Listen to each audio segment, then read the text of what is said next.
তো hello guys, তো ফরেস্টের পার্ট 2 ভিডিও নিয়ে আবার আমি চলে এসেছি। তো আমার বন্ধু এখানে পিছনে এখানে কারাটে দেখা, তো আমরা সবাই মিলে এখানে আগের দিকে যাই। তো যেতে যেতে রাস্তার ধারে এখানে মা মনসার মন্দির আছে। তো প্রণাম করার পরে আমরা সবাই আবার আগের দিকে যাই।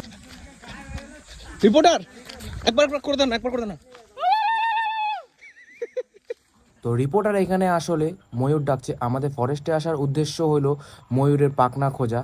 তো অনেকক্ষণ খোঁজার পরে আমরা একটা পাখনাও এখনো পাই নাই ময়ূর। তো অনেকক্ষণ খোঁজার পরেও আমরা একটা পাখনাও পাই নাই ময়ূরের। তো এই কাকিমারা বললো যে ময়ূরের পাখনা আগের দিকে পাওয়া যাবে।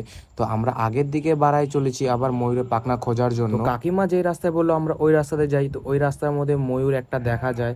তো ময়ূরের পিছনে বিক্রম দা দৌড়াচ্ছে। তো অনেকক্ষণ পরে ময়ূরের একটা পাখনা পাওয়া যায়। পাখনা তো না, ময়ূরের ডান্টাটা পাওয়া যায়। তো ময়ূরের ডান্টাটা নিয়ে সোজা আমরা সবাই মিলে আগের দিকে যাই। ফরেস্টে একটু ঘোরার পরে আমরা সবাই এক জায়গায় বসি, একটু আরাম করে আমরা বাড়ির জন্য রওনা। তো বাড়ি যাওয়ার পথে সবাই মিলে এখানে লেবু চুরি করা শুরু করে দেয়। লেবু চুরি করে আমরা সবাই যাচ্ছি বাড়ি। প্লিজ গাইস, তোমরা চ্যানেলটা সাবস্ক্রাইব করে দিয়ে যাও। Bye bye.